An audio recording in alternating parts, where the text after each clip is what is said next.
10+1 commerce family. അപ്പോൾ നിങ്ങളുടെ question പേപ്പറിലെ ആദ്യത്തെ പാർട്ട്, അതായത് ഫസ്റ്റ് പാർട്ട് 8 മാർക്സിന് വരുന്ന കുറച്ച് ചോദ്യങ്ങളാണ് ഇന്ന് നമ്മൾ ഡിസ്കസ് ചെയ്യാനായിട്ട് പോകുന്നത്. നിങ്ങളുടെ എക്സാംസ് ഒക്കെ ഇങ്ങനെ അടുത്തു. അപ്പം നിങ്ങൾക്ക് ബിസിനസ് സ്റ്റഡീസിൽ ഒരുപാട് ചാപ്റ്റേഴ്സ് നിങ്ങൾക്ക് പഠിക്കാനായിട്ടുണ്ട്. അപ്പം ഏറ്റവും കൂടുതൽ കുട്ടികളെ മിസ്സാക്കി വിടുന്ന ഒരു പോർഷനാണ് ഈ 1 മാർക്കിൻ്റെ ക്വസ്റ്റ്യൻസ്. ചെറിയ മാർക്കിൻ്റെ ക്വസ്റ്റ്യൻസ് അധികം ഇമ്പോർട്ടൻസ് കൊടുക്കത്തില്ല. ലാസ്റ്റ് മിനിറ്റ് പഠിക്കാമെന്ന് പറഞ്ഞ് മാറ്റി വെക്കും. ലാസ്റ്റ് അത് പഠിക്കാൻ സമയം കിട്ടാറില്ല. അപ്പം അതിൻ്റെ എല്ലാത്തിൻ്റെ ഒരു സമ്മപ്പ് അല്ലെങ്കിൽ ഏറ്റവും ഇമ്പോർട്ടൻ്റ് ആയിട്ടുള്ള കുറച്ച് ക്വസ്റ്റ്യൻസ് ആയിട്ടാണ് മിസ് വന്നിരിക്കുന്നത്. അതുകൊണ്ട് നിങ്ങളുടെ ഫ്രണ്ട്സിന് മാക്സിമം ഷെയർ ചെയ്യുക. ഇപ്പോഴേ ഇത് പഠിച്ചു വെക്കുക. എന്നിട്ട് എക്സാമിൻ്റെ ടൈം ആകുമ്പോൾ തലേ ദിവസം ഒന്ന് റിവൈസ് ചെയ്യുക. ഓക്കെ, അപ്പോൾ നമുക്ക് കുറച്ച് ക്വസ്റ്റ്യൻസ് നോക്കാം. അപ്പോൾ ഫസ്റ്റ് ക്വസ്റ്റ്യൻ വന്നിരിക്കുന്നത്, selling adulterated goods is against dash responsibility of business. നമ്മൾ ഡിഫറെൻറ്റ് ടൈപ്പ് ഓഫ് റെസ്പോൺസിബിലിറ്റീസ് നമ്മൾ പഠിച്ചിട്ടുണ്ടായിരുന്നു. അതിൻ്റെ അകത്ത് ലീഗലാണോ, എക്കണോമിക്കലാണോ, ഡിസ്ക്രിഷണറി ആണോ, എത്തിക്കലാണോ എന്നുള്ളൊരു ക്വസ്റ്റ്യൻ ആണ്. ഇതിൻ്റെ റൈറ്റ് ആൻസർ 2 എണ്ണം ഉണ്ട്. അപ്പം ഈ രണ്ടിലേതെങ്കിലും ഒന്ന് നിങ്ങൾ ചൂസ് ചെയ്ത് എഴുതുവാണെങ്കിൽ നിങ്ങൾക്ക് മാർക്ക് കിട്ടും. ഇതിൽ ലീഗലും ആൻഡ് അതുപോലെ തന്നെ എത്തിക്കലും റൈറ്റ് ആൻസറായിട്ട് നമുക്ക് ആൻസർ ഷീറ്റ്സിൽ കിട്ടും. ഓക്കെ, അപ്പോൾ അതിൻ്റെ അകത്ത് നിങ്ങൾക്ക് ലീഗലാണ് ഓർമ്മ വരുന്നെങ്കിൽ ലീഗൽ എഴുതാം, എത്തിക്കലാണ് ഓർമ്മ വരുന്നെങ്കിൽ എത്തിക്കൽ എഴുതാം. Okay, so we are moving on to the second question, that is 1 man 1 vote is the principle of. നമ്മൾ രണ്ടാമത്തെ ചാപ്റ്റർ പഠിക്കുന്നതാണ് അല്ലേ. 1 man 1 vote എന്ന് പറയുന്നത് എന്താണ്? പാർട്ട്ണർഷിപ്പിലാണോ, കോപ്പറേറ്റീവ് സൊസൈറ്റി ആണോ, സോൾ പ്രൊപ്രൈറ്റർഷിപ്പ് ആണോ, ജോയിൻറ്റ് സ്റ്റോക്ക് കമ്പനി ആണോ? നമുക്കറിയാം കോപ്പറേറ്റീവ് സൊസൈറ്റിയാണ്. മിനിമം 10 മെമ്പേഴ്സിൻ്റെ എന്താണ് അനുവാദം വേണം എന്നൊക്കെ പറഞ്ഞ് നമ്മൾ പഠിച്ചിട്ടുണ്ട് അല്ലേ. അപ്പം അതിൻ്റെ അകത്തെ 1 man 1 vote വരുന്നത് കോപ്പറേറ്റീവ് സൊസൈറ്റിയാണ്. ഓക്കെ, അടുത്തതാണ് identify the internal source of finance from the following. ഇതിൻ്റെ അകത്തുനിന്ന് ഇന്റേണൽ സോഴ്സ്, അതായത് കമ്പനിക്ക് അകത്ത് നിന്നുള്ള സംഭവം എന്തുവാണെന്ന് ഐഡന്റിഫൈ ചെയ്യണം. ഒന്ന് ടേം ലോൺ എന്ന് പറയുന്നത് നമ്മൾ കടം മേടിക്കും. അപ്പം വെളിയിൽ നിന്ന് വരുന്ന ബോറോയിങ്സ് ആണ് അല്ലേ. അപ്പം പുറത്തു നിന്നുള്ള ഒരു സോഴ്സാണ്. പബ്ലിക് ഡെപ്പോസിറ്റ്, പബ്ലിക്കും പുറത്തു നിന്നുള്ള ഒരു സോഴ്സാണ്. ഡിബഞ്ചേഴ്സും പുറത്തുനിന്ന് കിട്ടുന്ന ഒരു സോഴ്സാണ്.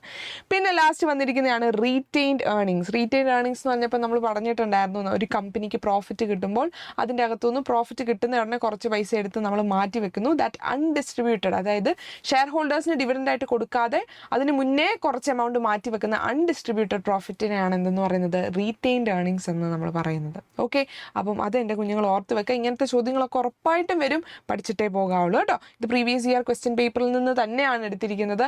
അത് നിങ്ങൾക്ക് അങ്ങനെയെങ്കിലും ആ ക്വസ്റ്റ്യൻ പേപ്പറിൻ്റെ ആ പാറ്റേൺ കാണാൻ വേണ്ടിയാണ് അതുപോലെ തന്നെ സ്ക്രീൻഷോട്ട് ചെയ്തെടുത്തിരിക്കുന്നത്. അപ്പോൾ അതുകൊണ്ട് ഇതൊക്കെ പഠിച്ചിട്ടേ പോകാവുള്ളൂ. അടുത്താണ് warehouse provide dash utility. Finance ആണോ, പ്ലേസ് ആണോ, നോളജ് ആണോ, ടൈം ആണോ?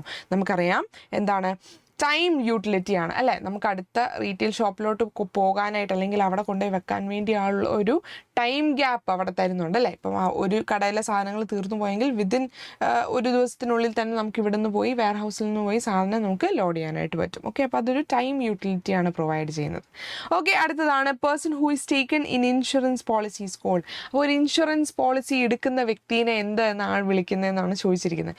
ആ ഒരു പോർഷൻ ഇൻഷുറൻസിൻ്റെ അകത്ത് പഠിക്കുമ്പോഴത്തേക്ക് വലിയ ഇമ്പോർട്ടൻ്റ് ഒന്നും അല്ലായിരിക്കും എന്ന് വിചാരിച്ച് വിടുന്ന ഒരു ഭാഗമാണ്. പക്ഷേ ഇത് വളരെ ഇമ്പോർട്ടൻ്റ് ആണ്. ഞാൻ പഠിപ്പിച്ച സമയത്തും ന്യൂ ടേംസ് എന്ന് പറഞ്ഞ് കുറേ കാര്യങ്ങൾ ഞാൻ പറഞ്ഞിട്ടുണ്ടായിരുന്നു അല്ലേ.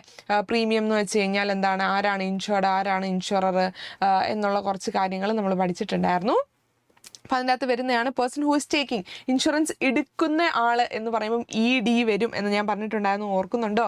അപ്പം ഇൻഷുവേർഡ് ആണ് ഇതിൻ്റെ റൈറ്റ് ആൻസർ. ഇൻഷുവേർഡ് എന്ന് പറയുന്നത് ഇൻഷുറൻസ് പോളിസി എടുക്കുന്നയാളാണ്. ഓക്കെ, കൊടുക്കുന്നയാളെ ഇൻഷുറർ എന്ന് പറയാം. ഇൻഷുറൻസ് കമ്പനീനെ ഇൻഷുറർ എന്ന് പറയാനായിട്ട് സാധിക്കും. Okay, which among the following came under extractive industry. Extract ചെയ്യുക എന്ന് പറയുന്നത് നെയ്സിൽ നിന്ന് എടുക്കുന്ന ഒരു കാര്യമാണ് അല്ലേ. അപ്പം സിമെൻറ്റ് പ്രൊഡക്ഷനോ ബാങ്കിങ്ങോ ഡാം കൺസ്ട്രക്ഷനോ ഒന്നുമല്ല. പക്ഷേ മൈനിങ് എന്ന് പറയുന്ന ആ ഒരു സംഭവം നമ്മൾ ഡയറക്റ്റ് നേച്ചറിൽ നിന്ന് എക്സ്ട്രാക്ട് ചെയ്തെടുക്കുക അല്ലേ. അപ്പോൾ മൈനിങ് ആണ് ഇതിൻ്റെ റൈറ്റ് ആൻസർ. അടുത്തതാണ് the elder member in HUF, Hindu undivided family എന്നൊക്കെ നമ്മൾ പഠിച്ചിട്ടുണ്ടായിരുന്നു. അപ്പം അതിൻ്റെ അകത്ത് ഏറ്റവും എൽഡസ്റ്റ് മെമ്പറിനെ എന്താണ് വിളിക്കുന്നത്, വാട്ട് ഇസ് കോൾഡ് എന്നാണ് ചോദിക്കുന്നത്. കോപാസിനേഴ്സ് ആണോ? കോപാസിനേഴ്സ് അല്ല. കോപാസിനേഴ്സ് എന്ന് പറഞ്ഞു കഴിഞ്ഞാൽ അവരുടെ മെമ്പേഴ്സ് ആണ്. കർത്ത എന്നാണോ, പാർട്ട്ണർ എന്നാണോ, മെമ്പർ എന്നാണോ എന്നാണ് ചോദിച്ചിരിക്കുന്നത്. ഇതിൻ്റെ അകത്ത് karta is the right answer അല്ലേ. Karta is the eldest member and അദ്ദേഹമായിരിക്കും ഡിസിഷൻ മേക്കിംഗ് കാര്യങ്ങളൊക്കെ ചെയ്യുന്നത്.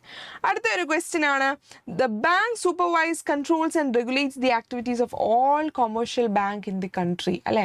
എല്ലാ കൊമേഴ്ഷ്യൽ ബാങ്കിനെയൊക്കെ കൺട്രോൾ ചെയ്ത് സൂപ്പർവൈസ് ചെയ്ത് റെഗുലേറ്റ് ചെയ്യുന്ന ആരാണ് എന്നാണ് ചോദിച്ചിരിക്കുന്നത്. സ്പെഷ്യലൈസ്ഡ് ബാങ്ക് ആണോ? അല്ല. കോപ്പറേറ്റീവ് ബാങ്ക് ആണോ? അല്ല. ഇതിൻ്റെ അകത്ത് നമുക്കറിയാം സെൻട്രൽ ബാങ്ക് അഥവാ RBI എന്നൊക്കെ പറയുന്നത് നമ്മുടെ സെൻട്രൽ ബാങ്ക് ആണ് നമ്മുടെ കൊമേഴ്ഷ്യൽ ബാങ്കിനെ സൂപ്പർവൈസ് ചെയ്ത് കൺട്രോൾ ചെയ്ത് റെഗുലേറ്റ് ചെയ്യുന്നു. ഓക്കെ, അടുത്ത ക്വസ്റ്റ്യൻ ആണ് respecting the religious sentiments of people while advertising the product is an example of dash responsibility of business. ഇത് സ്ഥിരമായി ചോദിക്കുന്ന ഒരു ചോദ്യമാണ് കേട്ടോ. ഇത് എത്തിക്കൽ റെസ്പോൺസിബിലിറ്റിക്കകത്ത് നമ്മൾ പഠിച്ചതാണ് അല്ലേ, എത്തിക്സ്.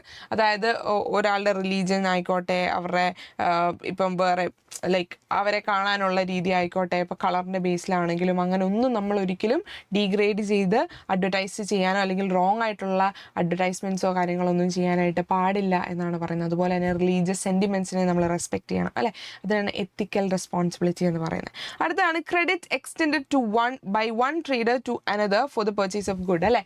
നമ്മൾ ട്രേഡ് ക്രെഡിറ്റിനെ പറ്റി പഠിച്ചിട്ടുണ്ടായിരുന്നു അല്ലേ. എൻ്റെ ആൻസർ ട്രേഡ് ക്രെഡിറ്റ് ആണ്.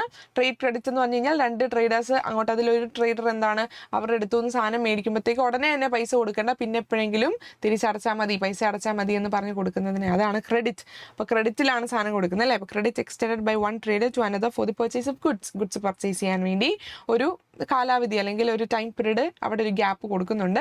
ക്രെഡിറ്റിൽ സാധനം എടുക്കാനായിട്ട് സമ്മതിക്കുന്നതിനെ നമുക്ക് ട്രേഡ് ക്രെഡിറ്റ് എന്ന് പറയാനായിട്ട് സാധിക്കും.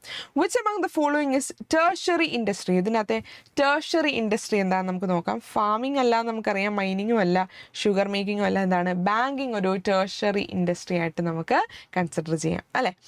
അടുത്ത ഒരു ചോദ്യമാണ് find the odd one out. ഇങ്ങനത്തെ ഓഡ് വൺ ഔട്ട് ക്വസ്റ്റ്യൻസ് ഒക്കെ 1 മാർക്കിന് സ്ഥിരമായിട്ട് വരുന്നത് കേട്ടോ. അപ്പം ഇതിൻ്റെ അകത്ത് നോക്കുവാണെങ്കിൽ കേബിൾ സർവീസ് ഉണ്ട്, DTH സർവീസ് ഉണ്ട്, ഫിക്സഡ് ലൈൻ സർവീസ് ഉണ്ട്, ബാങ്കിങ് സർവീസ് ഉണ്ട്. അപ്പം ഇതിൻ്റെ അകത്ത് ഈ കേബിൾ സർവീസ് എന്ന് പറഞ്ഞാലും DTH സർവീസ് എന്ന് പറഞ്ഞാലും ഫിക്സഡ് ലൈൻ സർവീസ് എന്നൊക്കെ പറഞ്ഞാലും കമ്മ്യൂണിക്കേഷൻ്റെ ഒരു ഭാഗത്ത് വരുന്നതാണ്. അപ്പോൾ ഈ 3 പേരും ഒരേ കാറ്റഗറിയിൽ വരുന്ന ആൾക്കാരാണ്. പക്ഷേ ബാങ്കിങ് സർവീസ് എന്ന് പറയുന്നത് ഇച്ചിരി ഡിഫറെൻ്റ് ആയിട്ട് നിൽക്കുന്ന ഒരാളാണ്. അപ്പോൾ അതുകൊണ്ട് അത് ഓഡ് വൺ ഔട്ട് എന്ന് നമുക്ക് പറയാം അല്ലേ. അടുത്തതാണ് list any one benefit of e banking. E ബാങ്കിങ്ങിൻ്റെ ഒരു ബെനിഫിറ്റ് വളരെ കൺവീനിയൻസ് ആണ്, ഈസി അല്ലേ, ഈസി ടു യൂസ് ചെയ്യാൻ വേണ്ടി ഈസിയാണ്. നമുക്കൊരു ഇൻ്റർനെറ്റോ ഒരു PC യോ അല്ലെങ്കിൽ നമുക്കൊരു സിസ്റ്റമോ ഉണ്ടെങ്കിൽ നമുക്ക് എപ്പം വേണമെങ്കിലും യൂസ് ചെയ്യാം. അല്ലെങ്കിൽ എന്താണ് 24/7 അവൈലബിൾ അല്ലേ, 24 മണിക്കൂറും അവൈലബിൾ ആയിരിക്കും അല്ലേ. ഇതൊക്കെയാണ് എന്താണ് ഈ ബാങ്കിങ്ങിൻ്റെ ബെനിഫിറ്റ്സ് എന്ന് പറയുന്നത്. അതൊന്ന് പഠിക്കണേ, അത് ചിലപ്പോൾ 2 മാർക്സിനോ 1 മാർക്സിനോ ഒക്കെ ക്വസ്റ്റ്യൻസ് ചോദിക്കാറുണ്ട്. Right any 2 causes of land pollution എന്നൊരു ചോദ്യം വന്നിട്ടുണ്ട്. ലാൻഡ് പൊല്യൂഷൻ നമ്മൾ നോക്കുവാണെങ്കിൽ ലാൻഡ് പൊല്യൂഷൻ എന്താണ് നമ്മുടെ ഫെർട്ടിലൈസേഴ്സ്, അതായത് ഒരുപാട് ഈ കെമിക്കലായിട്ടുള്ള ഫെർട്ടിലൈസേഴ്സ് യൂസ് ചെയ്യുമ്പോഴത്തേക്ക് നമ്മുടെ ലാൻഡിനെ പൊല്യൂട്ടഡ് ആക്കുന്നുണ്ട്. പ്രോപ്പറായിട്ടുള്ള വേസ്റ്റ് ഡിസ്പോസൽ നടന്നില്ലെങ്കിൽ എന്താണ് അവിടെ ലാൻഡ് പൊല്യൂഷൻ വരുന്നുണ്ട് അല്ലേ. ഈ രണ്ട് കോസസ് എഴുതുക, അര മാർക്ക് വെച്ചായിരിക്കും വരുന്നത്. ഇപ്പം 2 വരുമ്പോഴത്തേക്ക് 1 മാർക്ക് കിട്ടും. Okay fine. അപ്പം അങ്ങനെയാണെങ്കിൽ നമ്മൾ കുറച്ചധികം ടോപ്പിക്സ് ഡിസ്കസ് ചെയ്തു. ഇത് 1 മാർക്കിന് ഷുവറായിട്ടും സ്ഥിരം വന്നുകൊണ്ടിരിക്കുന്ന ചോദ്യമാണ്. ഇത് ആരും മിസ് ചെയ്യരുത്. സോ ഇങ്ങനത്തെ 1 മാർക്ക് ക്വസ്റ്റ്യൻസ് ലാസ്റ്റ് മിനിറ്റത്തേക്ക് മാറ്റി വെക്കുന്ന നിങ്ങളുടെ ഒരു ഫ്രണ്ടിന് ഇത് സെൻഡ് ചെയ്ത് കൊടുക്കുക. ആൻഡ് നിങ്ങളും ഇത് പഠിക്കാൻ മിസ് ചെയ്യരുത്. എക്സാമിൻ്റെ ആ ടൈം ആകുമ്പോൾ ഒന്നുകൂടെ ഈ ക്വസ്റ്റ്യൻസ് ഒക്കെ ഒന്ന് റിവൈസ് ചെയ്തിട്ട് പോകുക. ഓക്കെ, അപ്പം അങ്ങനെയാണെങ്കിൽ ഓൾ ദി വെരി ബെസ്റ്റ്. ഇതുപോലെ കുറേ ഇൻഫോർമേറ്റീവ് വീഡിയോ ആയിട്ട് അടുത്ത വീഡിയോയിൽ വെച്ച് കാണാം. ബൈ.